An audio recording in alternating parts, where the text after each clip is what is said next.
A polícia monitora um galpão na zona norte de São Paulo. Só que o banco escolhido pela quadrilha fica a 30 quilômetros dali.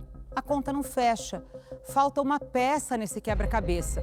E é exatamente isso que a investigação precisa encontrar.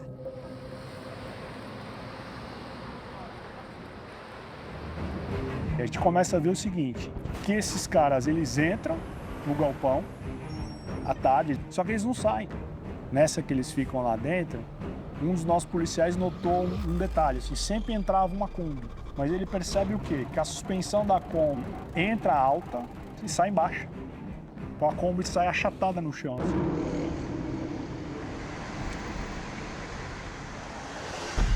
Vocês identificam a base na zona norte de São Paulo. Sabiam que dali saía a Kombi. O único caminho era seguir essa Kombi. Ali nós decidimos que teríamos que identificar o local que essa Kombi entrava. E aí nós remodelamos a operação para poder acompanhar esse deslocamento até o final. Nós chegamos à conclusão, desde o primeiro momento, que ela se deslocava pela marginal. Primeiro pela marginal do Rio Tietê e depois pela marginal do Rio Pinheiros. Então nós conseguimos estabelecer pontos de observação nessas duas avenidas, aguardando o momento em que essa Kombi passava. Quando ela vinha próxima, a equipe já avisava, a segunda equipe já iniciava o deslocamento e já ficava aguardando ela encostar atrás. Só que era a coisa mais difícil seguir essa Kombi. O motorista ele era muito arisco, muito ligeiro. Ele ficava o tempo todo freando, entrando em rua para ver se não estava sendo seguido. Então, para a gente conseguir seguir essa Kombi sem que fosse percebido, nós tivemos que fazer uma seguida inversa. E aí você acompanhava pelo retrovisor. Como é que você fazia? Exatamente. A seguida clássica, que todo mundo sabe, todo mundo imagina, é você seguir o carro que está imediatamente à sua frente. Sim. Nesse caso, não. Nós seguíamos o carro que estava atrás da gente. Era aqui pelo retrovisor. A gente tinha que ficar no retrovisor, olhando, torcer para ela ir no nosso rumo. Foi um trabalho bem longo, demorou mais de 3 semanas. Nós acabamos chegando até uma determinada rua onde essa Kombi ela entrou e sumiu. A gente não conseguiu ver qual casa que ela estava, porque as casas eram fechadas e era uma rua que não dava para entrar. Então nós continuamos, aí nós deixamos uma equipe nessa rua. Um dos nossos policiais pegou um pitbull dele, trouxe de casa, ficou andando com o pitbull, passeando com o pitbull, ele vê a Kombi entrando na casa, falou, chama a casa. Então é daqui que eles vão sair.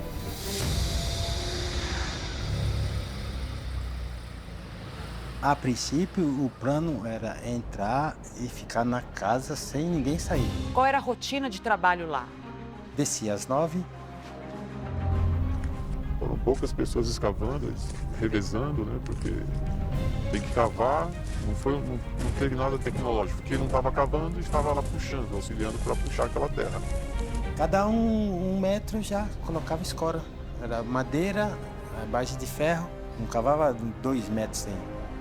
Na verdade, é um trabalho de tatu, eles são topeiras. Eles gostam de furtar por baixo, como eles dizem, né? Não é algo comum. Nós estamos falando de uma modalidade de delito muito específica, muito pouco praticada. Pelas reportagens que eu fiz nesses anos todos cobrindo o crime organizado, deu para entender que essa engenharia do crime, ela teve início nos presídios aqui de São Paulo, sabe? Os presos tentavam fugir de qualquer jeito e começaram a cavar túneis a partir de um determinado lugar do presídio para a área externa. Foi ali que a gente aprendeu. Quem é o tatu no mundo do crime? O tatu é o cara que tem experiência em escavar, né? E por baixo da terra tem senso de direção. Quer cavar túnel na cadeia, você usa qualquer tipo de ferramenta como pá, né? Um prato, um pedaço de plástico, vira uma pá para você cavar, né? E lá foram utilizadas coisas parecidas, mas ferramentas de jardinagem. Como era o túnel? Era bem elaborado. A gente chegava lá e ficava até admirando, às vezes, o trabalho.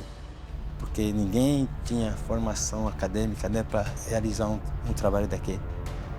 Ficou muito bom. Com certeza ali tinham pessoas experientes no ramo da construção civil.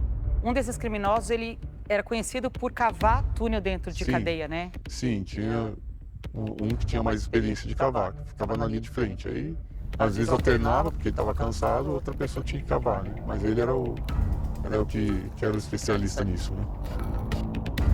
A polícia instala uma câmera para vigiar a casa também.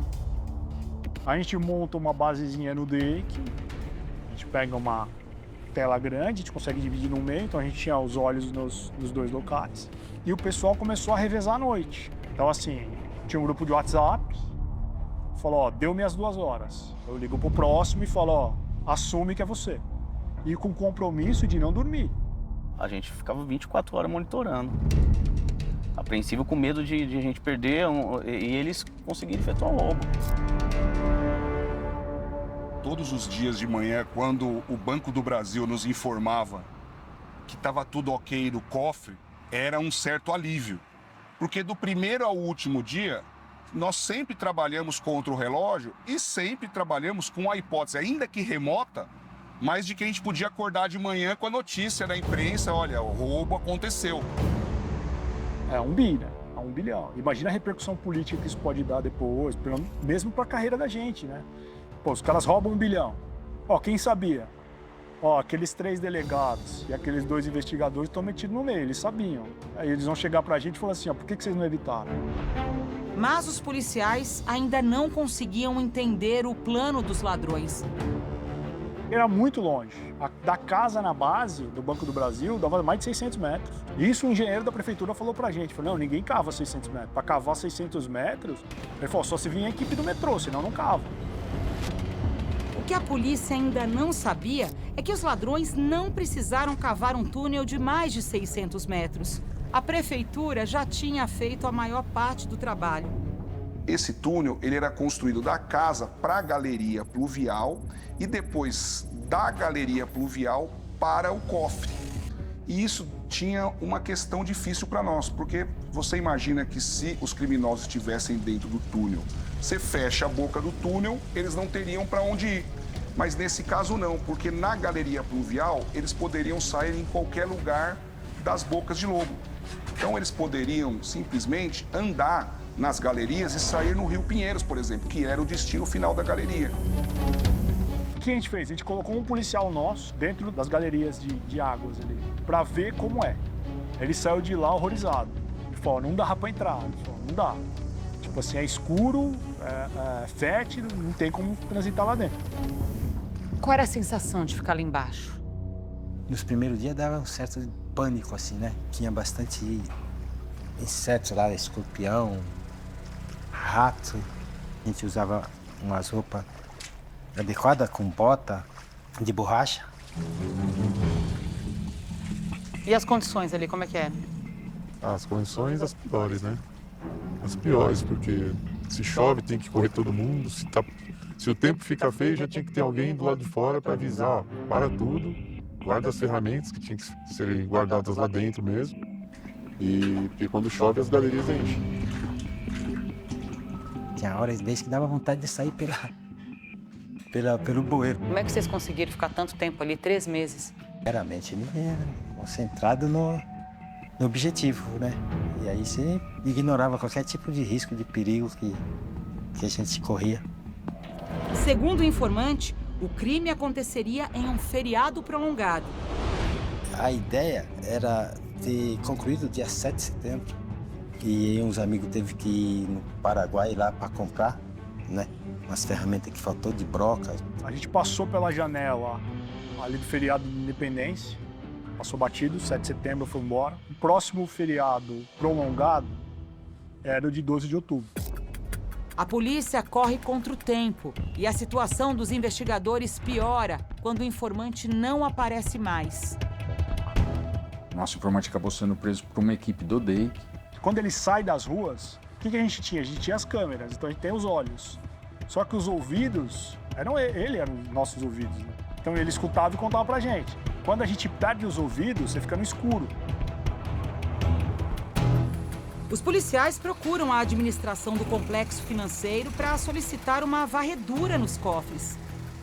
Vamos fazer o seguinte, vocês fazem como se fosse uma manutenção de rotina e vocês vão entrando nos cofres para ver se tem algum cofre que tem algum sinal de violação, porque pelo que a gente tá sabendo do nosso lado na investigação, já tá tudo pronto para o crime acontecer. E batata, chegou num cofre lá, tinha já um quadrado no chão, já cortado.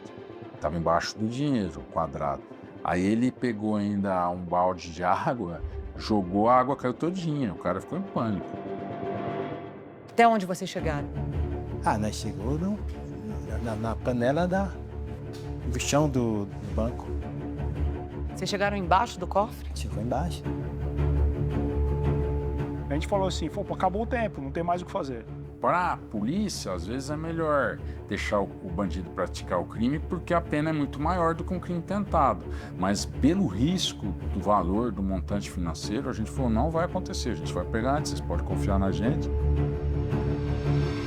Os policiais decidem agir. A suspeita é de que a quadrilha já esteja embaixo do cofre. O roubo pode acontecer a qualquer momento. Vai começar uma grande operação, que também vai depender de um pouco de sorte. Eu mandei o Pedro com uma equipe menor para a Zona Sul para monitorar a casa, só que a casa estava sem movimento nenhum. A casa não entrava mais ninguém, já fazia dias. Vocês tinham uma casa, mas vocês não viam nada. Que angústia era essa de ver uma casa e não saber que tinha um túnel até o dia que estourou? Era uma aposta. Boa pergunta. E eu fui com uma equipe bem maior, junto com o Wagner, para a Zona Norte, para o Galpão. A gente sabia que aquela reunião deles era uma associação criminosa.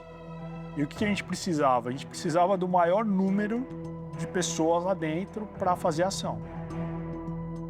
A gente monitorou na sexta, não teve movimentação. No sábado não teve movimentação. No domingo não teve movimentação. E isso com o cofre do banco rachado. A gente estava com um sério medo de ter a investigação indo por água abaixo. Vamos ficar até pegar. Aí na segunda-feira a gente se espalha ali pela Zona Norte.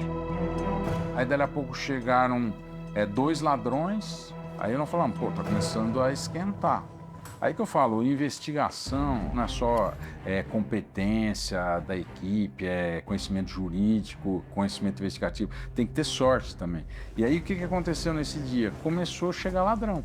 Dali a pouco chegou mais um. A quadrilha tinha marcado uma reunião naquele dia. Por isso a chegada de vários integrantes no mesmo horário. E aí começou a chegar um ladrão, outro ladrão. Eu falei, vamos startar a operação. O helicóptero sai do campo de Marte, mas chega em 2 minutos, 1 minuto e meio, chega em cima do galpão. A gente faz a invasão. A porta estourada com ariete, a gente ingressa. Estourou o portão e entraram diversos polícias, Bake, Garra e helicópteros. Né? Teve um policial que deu um tiro de advertência lá pro alto e aí daí já foram todos presos. A gente se depara ali com muitos homens, todos deitos. Eles são imobilizados, até para a segurança deles. São algemados. No primeiro instante, eu achei que fosse alguma outra coisa, uma treta. Eu nem achei que era a polícia. Mas logo em seguida eles já começaram a entrar se identificando, né? Então aí não teve nenhuma dúvida, né? A hora que nós estouramos o galpão lá, que eu entrei com o pessoal, tinham 16 ladrões. Quantos integrantes na quadrilha? Nós fomos presos em 16. Que a polícia conseguiu pegar. Sim, que a polícia pegou 16. Mas quantos eram, de fato? Tinha um pouco mais que isso, talvez o dobro. Tinha mais ou menos 35, eu acho, no total. E aí a gente começa a ver quem tá lá. E aí a gente vê, o Alceu tá lá, o Fernando tá, que é o braço direito do Alceu, o Alex tá, que foi a pessoa que nos levou até aquele galpão. Acreditaram o que tá acontecendo, eles não sabiam, demorou pra ficha deles cair. Só falaram, não, eu estava reunido aqui para jogar futebol, nós temos um time aí toda segunda-feira, nós se reunimos para jogar bola.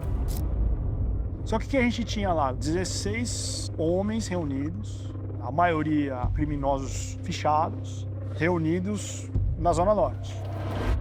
E a 50, 60 quilômetros de distância, a gente tem uma casa vazia.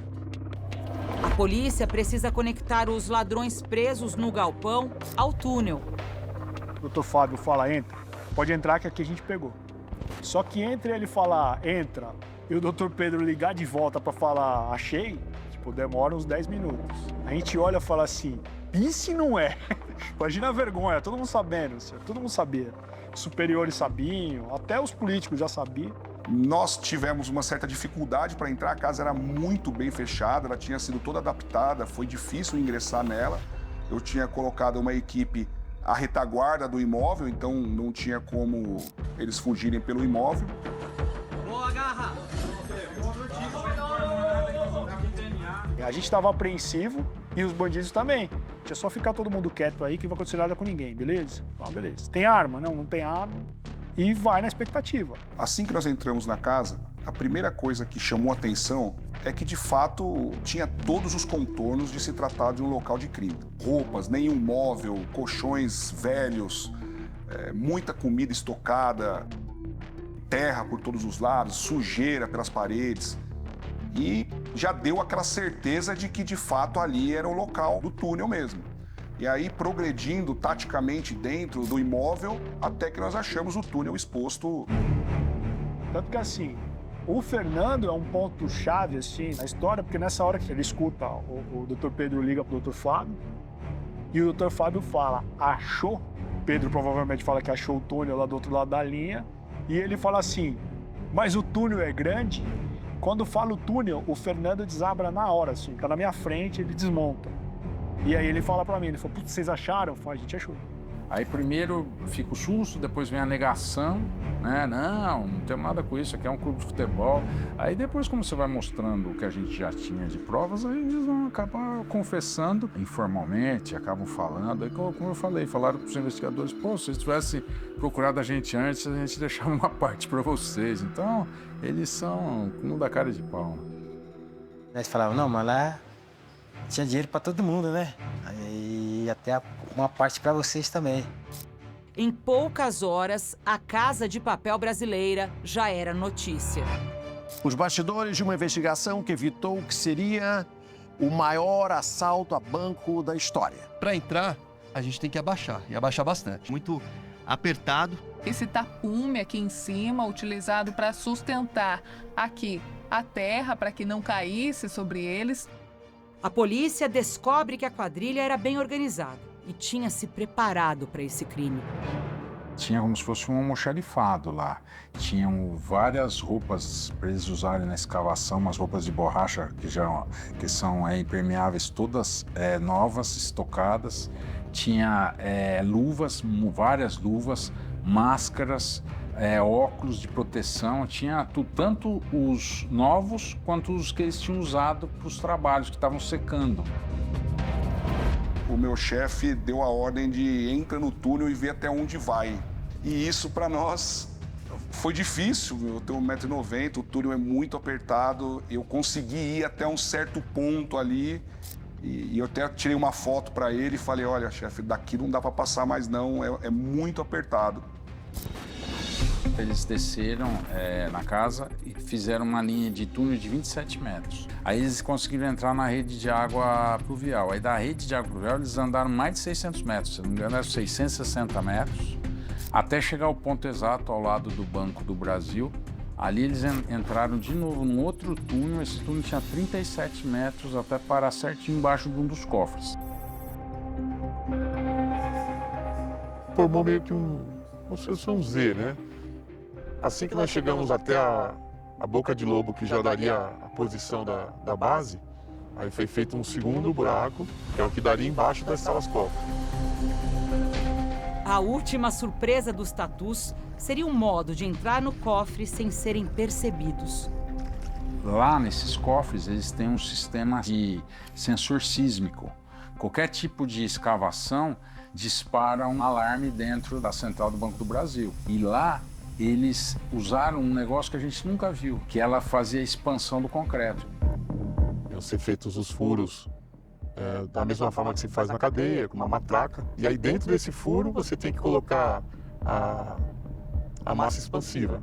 Como os furos são feitos de cabeça para baixo, né, Aí você tem que colocar dentro de uns saquinhos, meio que umas camisinhas lá, uns saquinhos de chup-chup, que você coloca lá dentro desse furo e aí depois de um tempo ela vai expandir.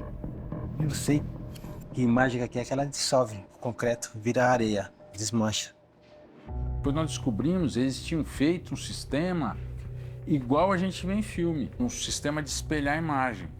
Então, o dia que eles fossem assaltar, a central em Brasília estava vendo sempre a sala cheia, sem movimentação nenhuma. Não o que estava acontecendo instantaneamente naquele momento. É o que a gente sempre vê nesses filmes, como Missão Impossível.